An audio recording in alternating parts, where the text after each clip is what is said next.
In the spring of 1915, patriotism is on parade.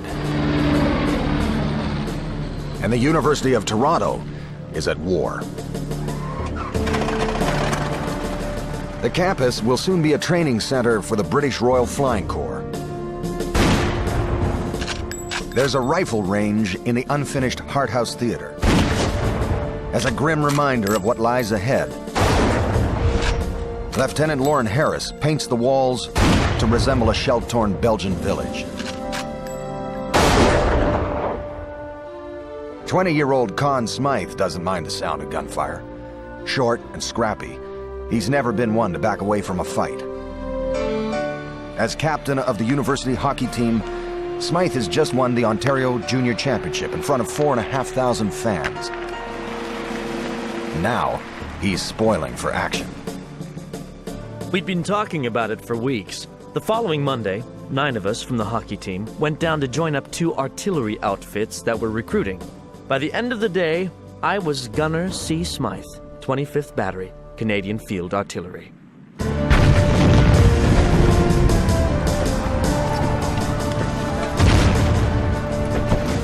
The First World War is the bloody triumph and tragedy of a generation.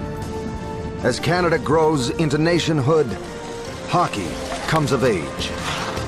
From the ruins of Europe, our game is celebrated as the best in the world. The war changes women in society and in hockey. The NHL is born, and the game expands as never before. Empires are built, and a legend in blue rises out of Toronto as the sounds of hockey sweep across the land.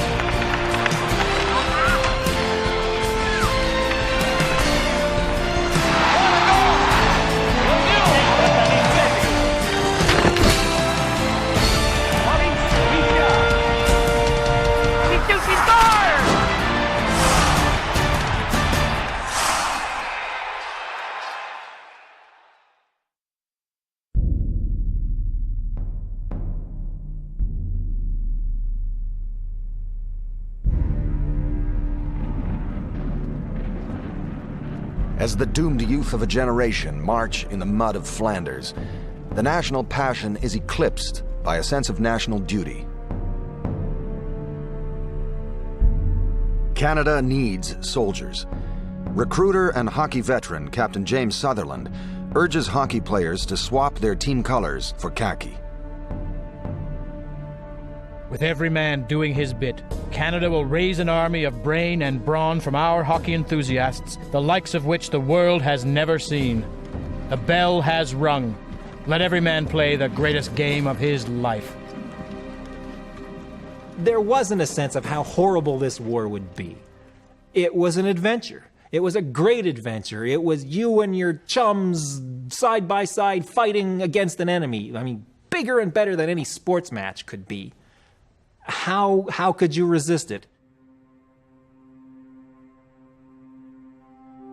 In Stratford, Ontario, 16-year-old Howie Morenz is instantly hooked. And when he disappears, his family assumes, as always, he's off to play hockey. His sister Gertrude remembers the day he didn't come home.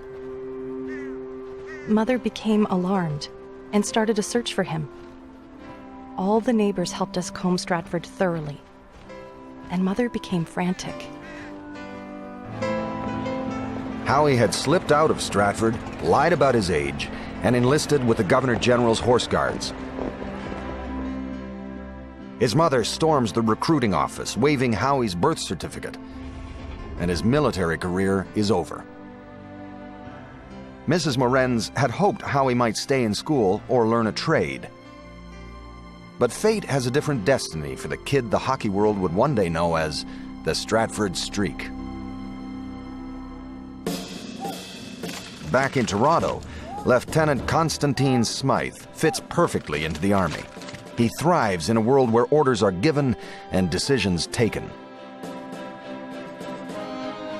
Somebody asked me once whether soldiers talked much about fear of being wounded or killed. I never heard that during World War I. It was always the fear that we wouldn't get there. Smythe joins an artillery battalion, nicknamed the Sportsman's Battery because it has 10 of the best hockey players in Ontario. A few days before they ship out, Smythe arranges a game against the Toronto Argos in the old Mutual Arena. As coach, he places a $3,000 bet and makes a rousing speech to his players.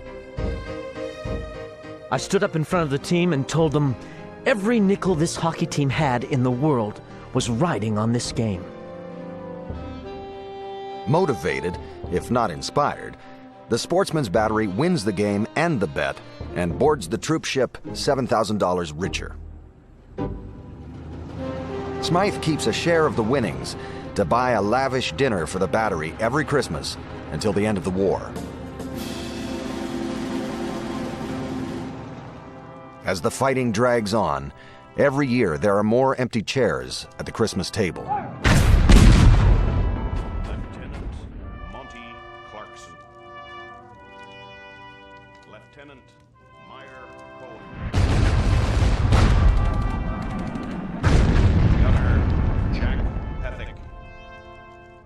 By 1917, every senior officer in the Sportsman's Battery is dead or wounded. Major Gordon Southam. But not Lieutenant Conn Smythe. Sergeant Major Norm Harvey. I began to notice I was chronically lucky. I would tell people I got a nudge from the man upstairs. Maybe some thought I was kidding, but 5 times I lived unscathed when death or maiming was a better than 50-50 chance. Each time it was luck, not guts or planning or intelligence on my part. In 1917, Smythe quits the muck of the trenches to don the clean battle dress of the Royal Flying Corps.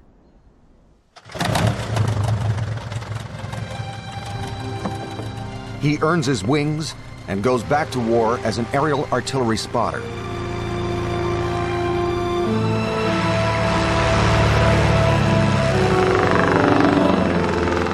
The last day I flew, the clouds were low, less than 2,000 feet.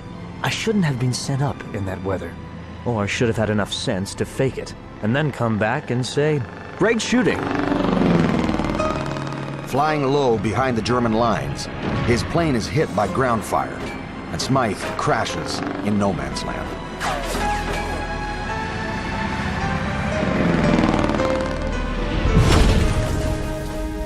He's listed as missing in action.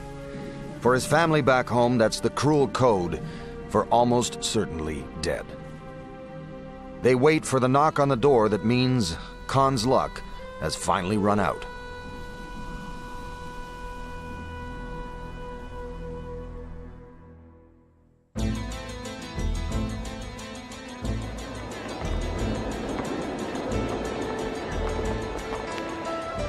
In 1915, women are not even recognized as persons under Canadian law. They still can't vote and make half of what a man earns.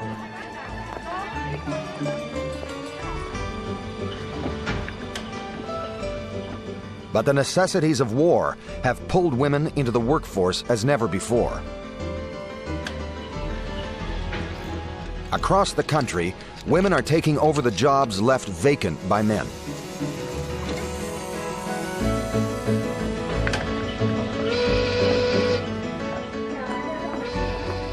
And the factory workers, shop clerks, and secretaries who work together start playing together.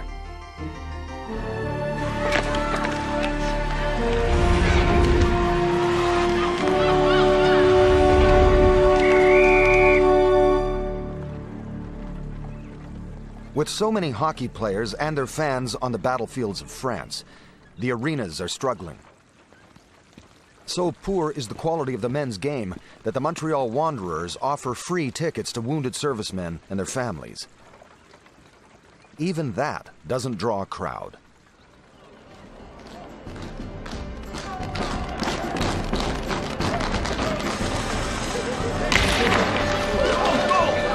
But women's hockey finds an audience hungry for their game.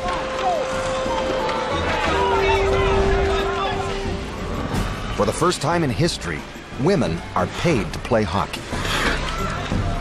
It's entertaining, it's rough, and the sports press has something new to write about.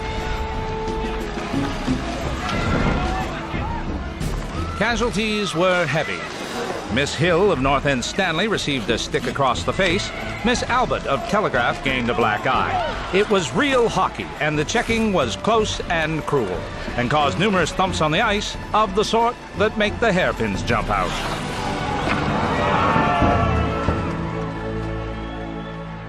All of a sudden, the women's game gets serious attention. There's the obvious novelty aspect of it, of girls playing this man sport. But lo and behold, there's another novelty aspect of it once it begins. They're good at it. In every town, there are local heroes, just as there had been in the men's game. Right winger Tenna Turner is the star forward for the Westboro Pets. Young Eva Alt is a fan favorite of the Ottawa Alerts. But there are none who can skate like Albertine Lapense, the miracle maid from Cornwall, Ontario. She's a 26-year-old sniper who's become the darling of the sports press. It is probable that the match will attract the largest crowd that has ever witnessed a girls' game in Ottawa. Miss Albertine Lapense will be the center of attention when the Cornwall team skates out. The gallant little lady has gained fame as the queen of all lady hockeyists. She scored 15 goals in a recent game.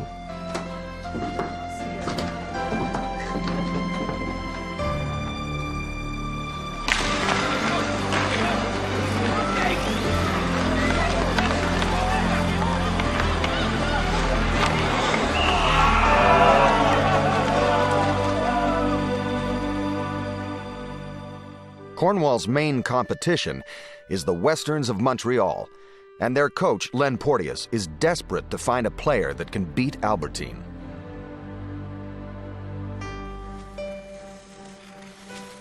First, he recruits Agnes Vautier, a left winger from Montreal.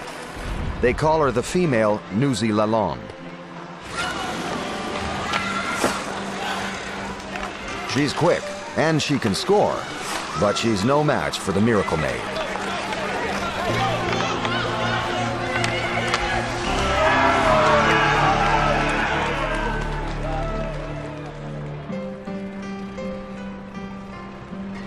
Coach Porteous spends days on the road, scouting every small rink in the Quebec countryside. And in the village of Woodlands, outside of Châteauguay, he finds his ringer.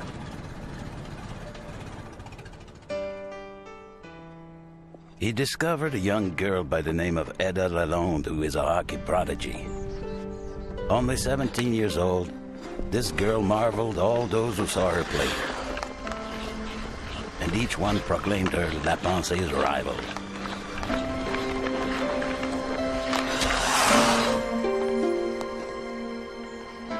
But on the eve of her first game, Ada gets cold feet. It's not the competition that worries her. It's her little secret. Ada wears a jockstrap. Ada Lalonde of Woodlands confessed to the manager of the Westerns that he was simply a boy disguised as a girl because he wanted to play against Miss Lapense. The young boy, dressed in bloomers and a jersey top, definitely looked like a girl and even fooled Len Porteous during the first practice. And so if you're a young boy who's got hockey talent and you can't play in any decent league or you're not old enough to go to war, then why not dress as a woman and try your hand at it until they find you out? At least you get paid for your efforts. Women's hockey is so popular, promoters put up money to stage a series of exhibition games in the United States. The Montreal Star declares it degrading, apparently just one step removed from the oldest profession. Young ladies going on these sorts of trips put themselves in competition with professional actresses, burlesque performers, and vaudeville, and are expected to be treated as such. A lot of the press were not so much against women playing hockey as they were against women traveling and playing hockey. And of course, there was always the economic element. Can we make some money at this game? They were betting on women's hockey games way back then. And also there was that marvelous sense of the burlesque, of the, it's kind of like female mud wrestling. It is the first golden era of women's hockey. And for 2 glorious years, it lives in the spotlight. But with the end of World War I comes the end of the craze. And the game's brightest light, Albertine Lapense, simply disappears. She was so stellar and shone so brightly, and then vanishes in 1917. Gone, and no one knows where. And then that opens up the gap for rumor. And the most fanciful and maybe true rumor is that she's gone to the United States, had a sex change operation, come back home to Canada, and lives quietly as a gas station operator under the name Albert Smith. Just who was Albertine Lapense, and how did she vanish? Nearly a century later, mystery still surrounds one of the greatest players in the history of women's hockey.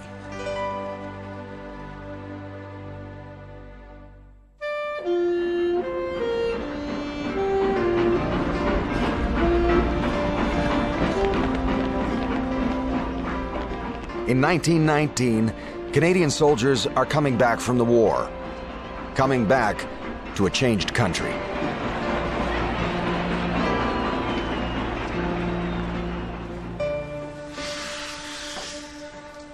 When the train pulls into Toronto's Rosedale Station, it brings Conn Smythe back from the dead. After crashing in no man's land, he'd spent 14 months in a prisoner of war camp.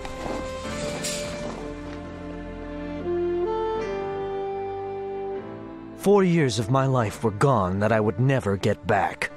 I was 24 and hadn't done a thing yet, but I was going to make up for it. Of that, I was damn sure." Opportunity is on the horizon, and Smythe will take it with both hands. But the doors don't open so easily for everyone. In Winnipeg, Frank Fredrickson and his friends are also returning veterans. But they're first-generation Icelandic Canadians. The locals call them ghoulies, second-class citizens. Before the war, Fredrickson was a top-notch hockey player with the Falcons. They had trouble getting ice time then, and nothing has changed now. We found that the reason we couldn't get into the senior league was because the players were from well-to-do families and wanted no part of us.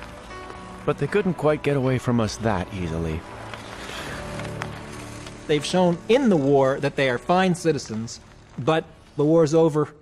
We want the world to go back the way it was, and in Winnipeg that means white Anglo-Saxon Protestants call the shots, and Lutheran Icelanders do not. And so once again, they're barred from the top leagues in Winnipeg and have to find somewhere else to play. But the Falcons will get their chance in 1920. Hockey's popularity is growing in Europe, and for the first time it will be played at the Olympic Games in Antwerp, Belgium. Canada will send the winners of the Allen Cup, awarded to the country's best amateur team. And the Falcons intend to be that team.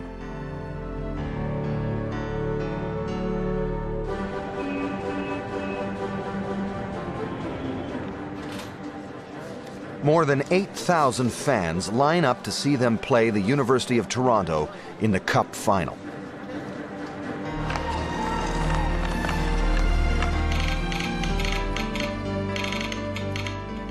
Back in Winnipeg, the Free Press is running a special Allen Cup bulletin service, calling the play-by-play to hundreds of fans gathered on the street.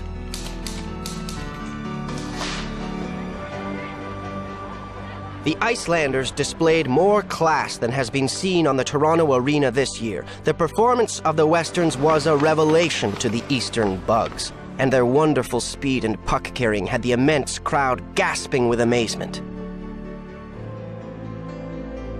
The Falcons win 3-2, and suddenly they're heroes. No more will they hear that unholy name, Ghoulies. It will be Hello Canada and Bonjour Canadiens. The team is fully able to represent the athletic manhood of the Great Dominion. With a set of new clothes, the Falcons catch the first boat to Europe.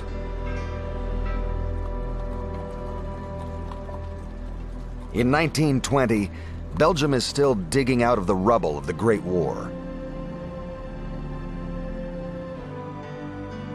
But in the city of Antwerp, the ice rink is still standing, and the Palais de Glace is like nothing the Canadian boys had ever seen before. Sports editor and hockey czar Bill Hewitt reports on the Falcons for the readers back home.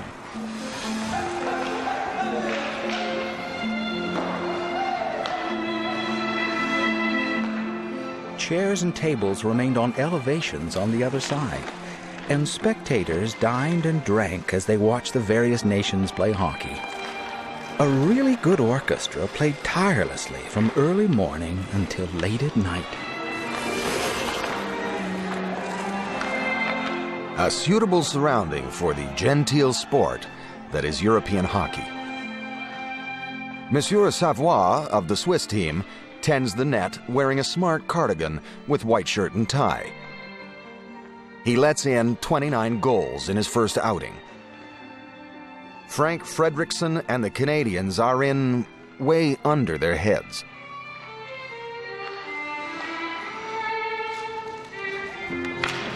All through the tournament, we tried to limit ourselves to 14 or 15 goals a game against the European teams. Believe me, it was difficult, but we managed to stay within reasonable bounds. The truth is, they've reinvented hockey. The game the Canadians play is faster and more skillful, rougher too. For the Europeans, it's like a game they once knew, but now it's running on high octane.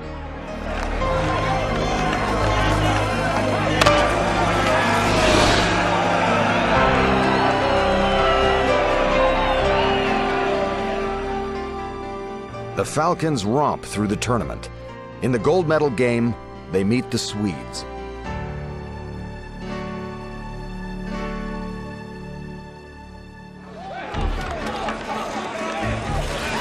They were without a doubt the best of the European teams. Very friendly fellows, and we liked them a lot.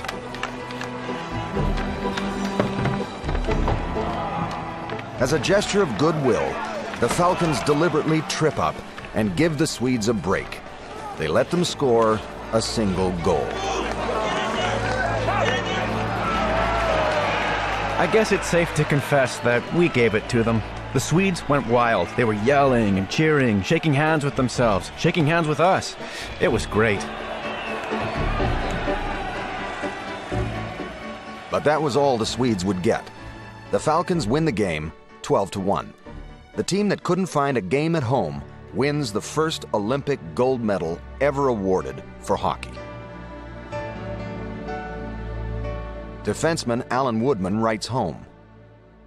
Dear Mother, since you last heard from me, I have become one of the world's champion hockey players, and His Royal Nibs, Prince Albert, is going to give me a gold medal and a signed diploma confirming my ability as a hockey player.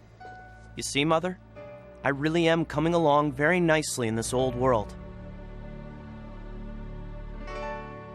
In addition to just selling the image of Canada as a hockey nation, they literally sold the game of hockey as a Canadian idea. That the legacy of the Falcons isn't so much that they won the first gold medal, but that they were great Canadian ambassadors of hockey in Europe. Back home, they're celebrated like conquering heroes. The Winnipeg Falcons had played the game on a world stage and confirmed Canada as the first nation of hockey.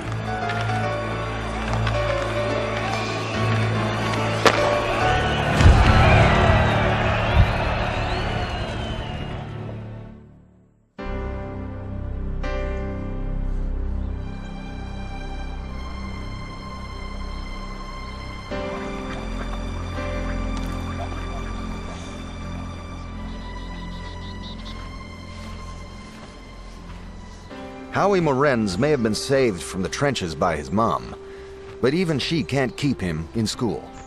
At 17, Howie quits to go work in the Stratford railway yards.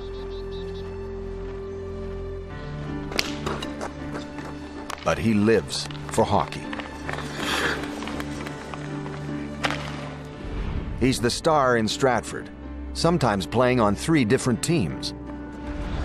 And when he's caught sleeping at work, no one seems to mind, because Howie Morenz is the Stratford Streak.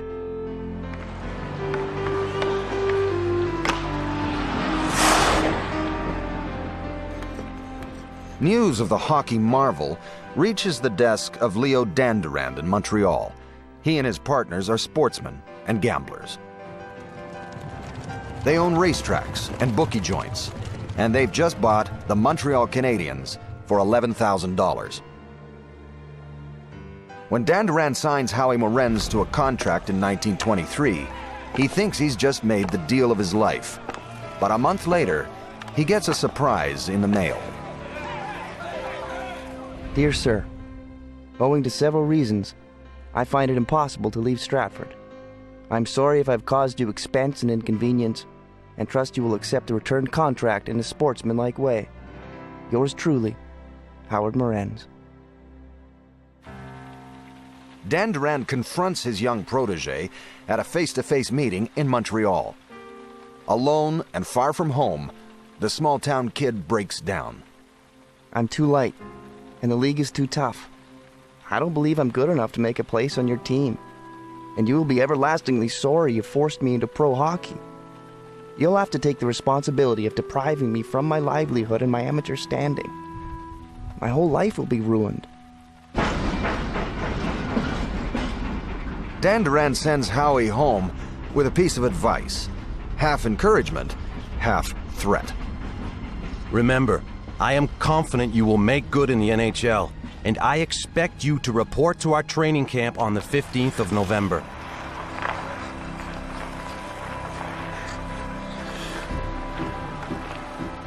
Morenz swallows his fears and shows up at camp. He plays on the top line with the speedy Billy Boucher on right wing. On his left is the little giant, Aurel Joliat. It's the next generation of the Flying Frenchman. Minding the net is the Iceman, the 6-foot Chicoutimi cucumber, Georges Vezina. After the first practice, Vezina tells Dandurand the kid's gonna be a star. Howie was a skater. He was the kind of guy who could go around defensemen, make them look like a pylon. He's in the tradition of Rocket Richard. He's in the tradition of Guy Lafleur, in the tradition of Yvan Cournoyer. And the true measure of it is that people who went to see hockey games, who'd never seen a hockey game before, the name they always remember coming out of the arena, having seen their first game, was Howie. He was the guy they always noticed. Dandurand now has a powerhouse team in a rinky-dink league. The NHL consists of just 4 shaky teams in Ottawa, Toronto, Hamilton, and Montreal. To survive, it must look south of the border.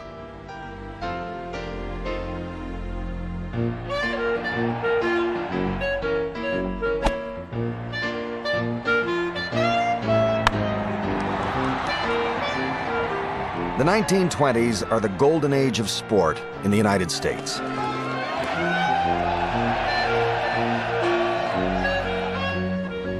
Huge new arenas are rising in Boston and New York.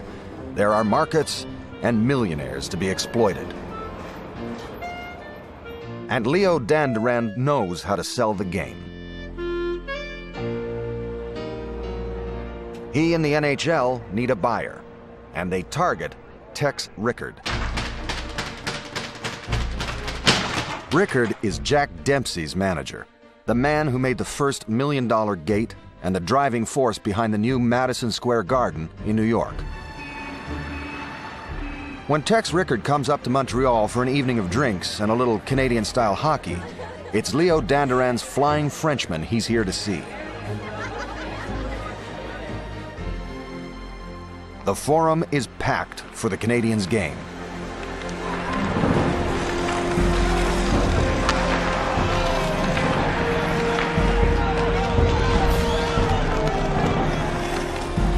Rickard can't take his eyes off Howie Morenz. He sees the screaming fans and the power of the game.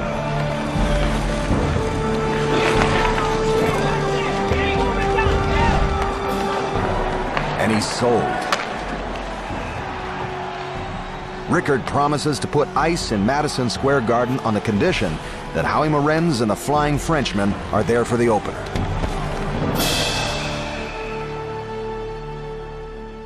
Hockey needed a superstar. I mean, anybody could fight, but they also needed people to bring people out of their seats. And remember, this is the age of American sport, of Babe Ruth and Bill Tilden and Red Grange and superstars, people who were bigger than the sport. And hockey needed to have that one kind of a player to really make a penetration into the American market if you're going to sell.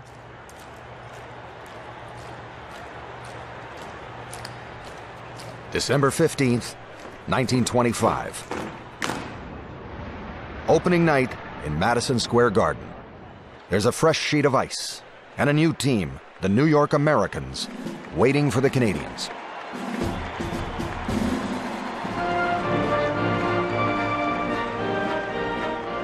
It's a gala international affair.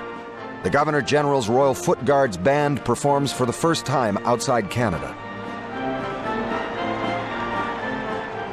To help New Yorkers understand the game, The Times publishes the hockey rules 2 days before the game. The beautiful people from Broadway to Wall Street show up at the opening.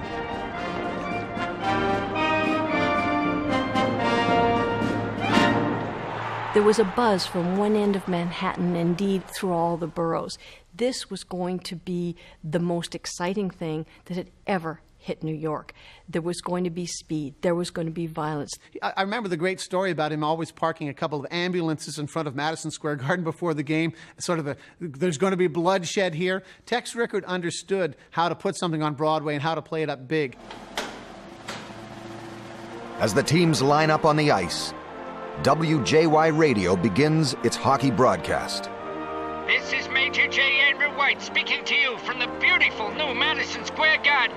It's going to be a magnificent... The New York Americans are a sea of color, covered in red stripes and white stars. Canadians left winger Aurel Joliat is charmed. What a surprise to see the Americans in those uniforms. They looked like they'd come right out of a circus.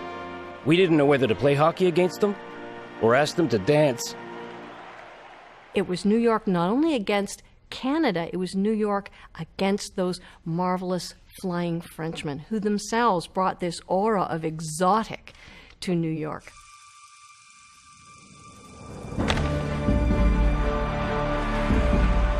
All that survives of the game itself is a few minutes of grainy black and white footage. And the score. Canadians win 3-2. But the spectacle leaves a lasting legacy. Hockey is a hit, and Howie Morenz shows New York the poetry of the game.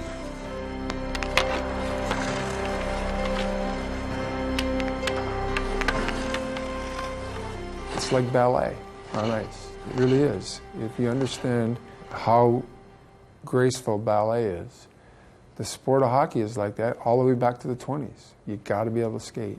And so we combine that with a competitive side, and we combine it with a physical aspect, but it's ballet on ice. It's something special. By the end of the 20s, the NHL has grabbed a toehold in the richest market in the world. There are hockey teams in Boston, Chicago, New York, and Pittsburgh. And as the game grows in the United States, a legend in blue is rising in Toronto.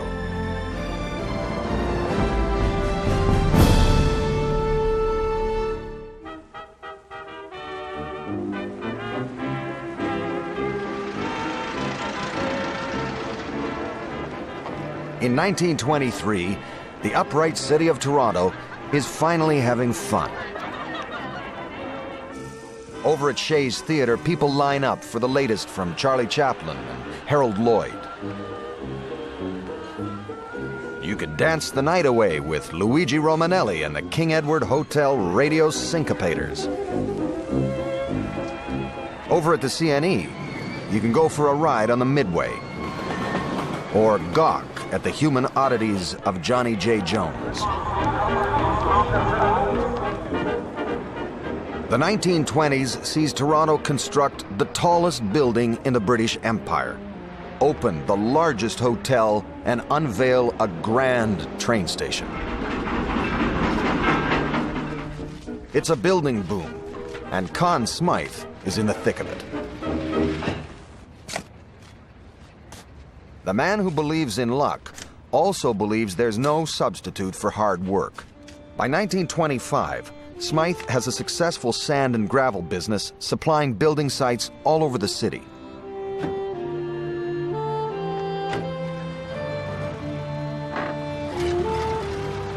But he's never far from hockey. On weekends and evenings, he'll take any job: referee, goal judge, scorekeeper, or coach. Word spreads that Smythe is a gifted manager with an eye for talent. It lands him a big-time job: head coach of the NHL's newest franchise, the New York Rangers. It seems like an ideal fit. But Conn Smythe's ambitions are too big, even for New York. Conn Smythe behaved in a way that he owned the team, and that does not tend to go over very well with hockey owners, never has. Conn Smythe didn't know his place and didn't want to know his place, so he was shown the door very quickly. He disagreed with hockey management about everything. The Rangers give him $2,500 to get out of town. That afternoon, he bets the lot on a football game in Montreal and doubles his money. That night, he doubles it again on a hockey game in Toronto. Just like that, he's up $10,000. And now that he's got the cash, he's looking for revenge. 3 months later, he gets his chance when he's asked to coach the worst team in the NHL, the Toronto St. Pats. I said I'd only run the team if I could buy it, or part of it. I was only 32, but thinking small was never one of my failings. Smythe puts down his winnings, rounds up some investors, but still comes up short. He goes to the sellers and he says, look, this is all we've got. And they basically tell him to take a hike. And Conn, not for the last time in pro sports, goes and says, you gentlemen live here in Toronto, don't you? How would you like being the people who walk down the street and people point at you and say, you're the ones who sent our hockey team to Philadelphia or Pittsburgh? And that shuts them up. They take the lesser money. Not for the last time in hockey did they play the civic card and get away with it. The instant the ownership papers are signed, Smythe starts the makeover. He finds the St. Pat's name too Catholic and their green and white colors too Irish. By the start of the 1928 season, the team has a new name and a new look.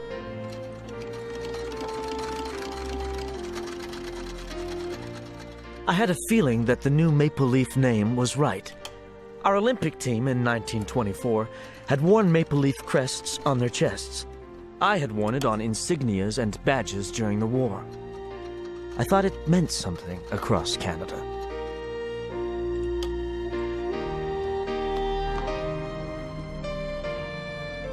Smythe has big dreams for himself and his team. He wants to be rich, and he wants the Stanley Cup. Conn Smythe is a tough, determined guy. He sets up the New York Rangers for Tex Rickard, buys all the players, and then on the eve of the season is fired. I mean, this is a guy who has the alpha personality and the chip on his shoulder the size of PEI. And when those two things come together, the Maple Leafs had to be a success.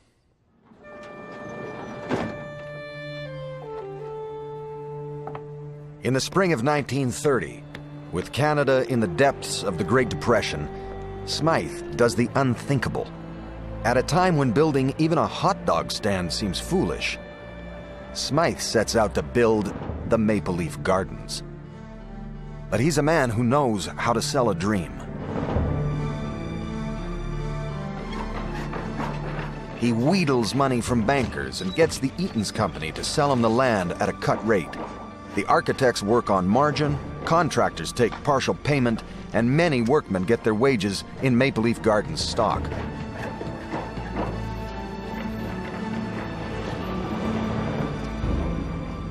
Conn Smythe built an arena at a time when there wasn't the money to build an arena, and built it in 5 months. I mean, just unbelievably how all of that could happen.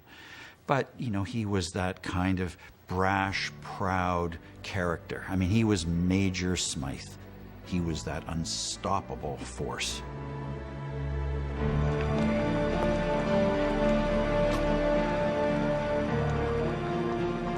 In November 1931, the finest indoor arena on the continent opens to a sellout crowd.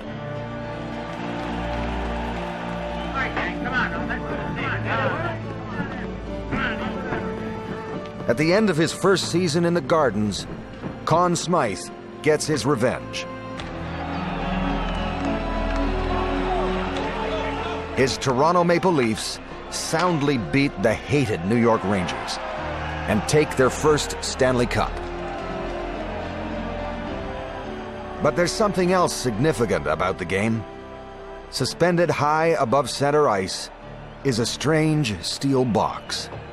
Inside is a man at a microphone and a future of hockey. It's in the Montreal zone.